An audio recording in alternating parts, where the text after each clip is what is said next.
Imagine being a king with all the power in the world, yet still seeking answers to three burning questions. Picture this ruler, draped in finery, surrounded by a sea of loyal subjects, yet plagued by uncertainty. He believes that if he could just find the answers to these questions, he would be invincible, infallible, incapable of failure. So, what are these three questions? First, he seeks to know when is the best time to do each thing. Timing, after all, can be the difference between success and failure, triumph and disaster. It's a question that puzzles not just kings, but every single one of us. When should we act? When should we wait? When is the right moment to make our move? The second question deals with the king's companions. Who, he wonders, are the most important people to work with? Who should he trust, rely on, and bring into his inner circle? This is a question of relationships, of alliances, of understanding that no man, not even a king, is an island.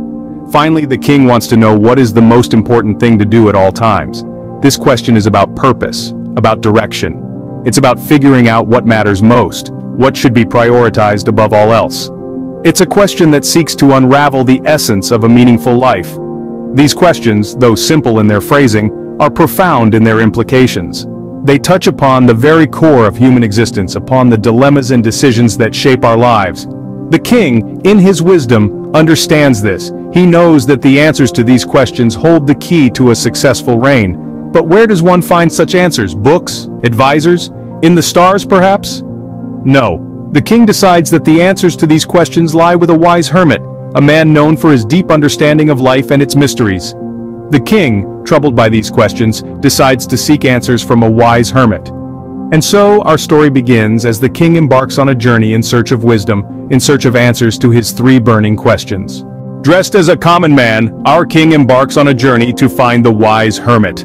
In the stillness of the early morning, the king sets off, leaving behind the comforts of his castle. His heart is heavy with anticipation, his mind occupied by the three burning questions that have led him to this moment. His path leads him through dense forests, across rushing rivers, and over imposing mountains. The journey is arduous, but the king is steadfast, fueled by his quest for wisdom. The world he knows is replaced by the raw, untamed beauty of nature, a stark contrast to his life of privilege and power. Yet he presses on, driven by the need to find the answers that elude him. At long last he comes upon the humble abode of the wise hermit. With bated breath he presents his questions. The hermit, however, does not offer the immediate answers the king yearns for. Instead, he welcomes the king into his simple life, engaging him in mundane tasks, seemingly oblivious to the king's burning curiosity. The king, initially taken aback by the hermit's indifference, feels a flicker of disappointment. He had anticipated profound wisdom, immediate answers, yet the hermit offers nothing more than silence and shared labor. The king's impatience grows, but so does his intrigue. What could the hermit possibly teach him through these simple everyday tasks? His questions remain unanswered, his anticipation unquenched. Yet the king decides to stay with the hermit. He chooses to embrace the uncertainty, to immerse himself in the hermit's world. He exchanges his royal robes for the attire of a common man, his scepter for a shovel. He surrenders not just his disguise but his preconceived notions of wisdom and understanding. With no immediate answers, the king decides to stay with the hermit, unknowingly setting the stage for his enlightenment. As the sun sets on the first day of his journey, the king is left with more questions than answers. Little does he know, his quest for wisdom has only just begun. As the king is digging in the garden, a man severely wounded stumbles into the hermit's home. Here we see a monarch, usually seated on a throne, now knee-deep in soil, hands calloused from the labor. Suddenly, a dramatic twist occurs. A man, battered and bruised, barely able to stand, enters the scene. He's a stranger, an unexpected visitor marked by pain and desperation. The king, despite his royal status, doesn't shy away. Instead, he steps forward, embracing the role of the caregiver. He tends to the wounded man, cleans his wounds, bandages them, and offers him water. The king's hands, once holding scepters, now cradle this stranger's life. His actions are driven by compassion and humanity, not by royal decree or obligation. In this act of kindness, the king experiences a profound revelation. He realizes that the most important time is now. For the wounded man, the most crucial moment is not in some distant future or a past regret, but in the present where he receives care. The king also discovers that the most important person is the one he is with at that moment.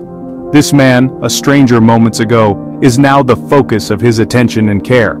He becomes the most important person in the king's world, not because of his status or identity, but because of their shared experience in this moment. Lastly, the king understands that the most important task is to do good for others. His act of kindness, of tending to the wounded man, is not a grand gesture seen by many, but a simple act that makes a world of difference to one individual. Through his actions, the king starts to unravel the answers to his questions. He realizes that the answers to his questions aren't found in abstract theories or complex philosophies, but in the simple act of living, of being present, and of extending kindness to others. And in this unexpected encounter, the king, in his quest for wisdom, finds a deeper understanding of life's most important aspects.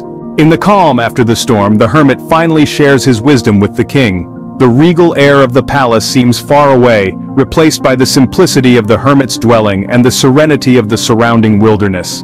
The king, far from his throne, is now a humble student eager to learn. The hermit, a beacon of wisdom in his simplicity, begins to unravel the mystery of the king's three questions. He explains that the most important time is always the present, for it is the only moment over which we have control. The past is a shadow and the future a dream, but the present is alive and vibrant, demanding our full attention. Seize the moment, dear king, the hermit urges, for it is the only time you truly own. Next, the hermit addresses the king's second question about the most important person. He points out that in any given moment, the most important person is the one you are with.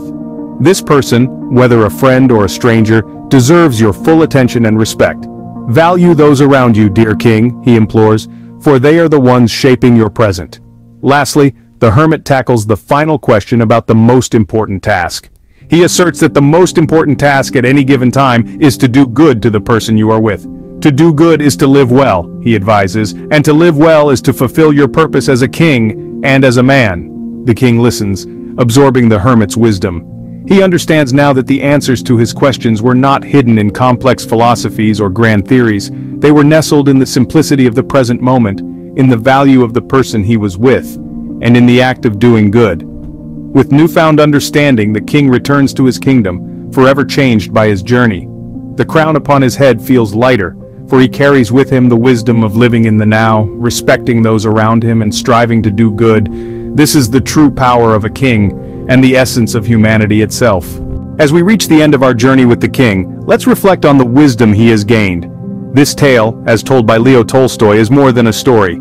It's a profound exploration of life's most pressing questions, a beacon of wisdom that enlightens us about the true essence of existence.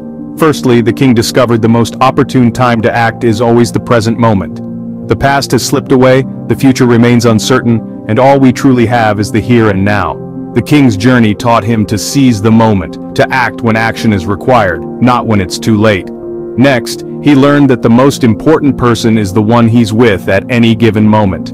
We often overlook those in our immediate presence, seeking out those who might be of greater help or offer more prestige.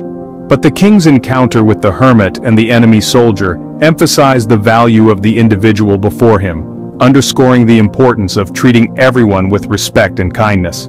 Lastly, the king learned that the most important task is to do good to others. In a world often driven by self-interest, this lesson reminds us of the significance of compassion, empathy, and altruism. The king's act of forgiveness towards his enemy, his willingness to help, revealed the transformative power of benevolence. In the end, the king's journey transformed him, instilling a newfound wisdom that transcended his royal status. It was a transformation born out of humility and the willingness to seek and accept wisdom, even from the most unexpected sources. The king's story, in its simplicity, presents profound lessons about the importance of being present, valuing those around us, and striving to do good. As the king learned, the most important time is now. The most important person is the one you're with, and the most important task is to do good. Let's carry these lessons into our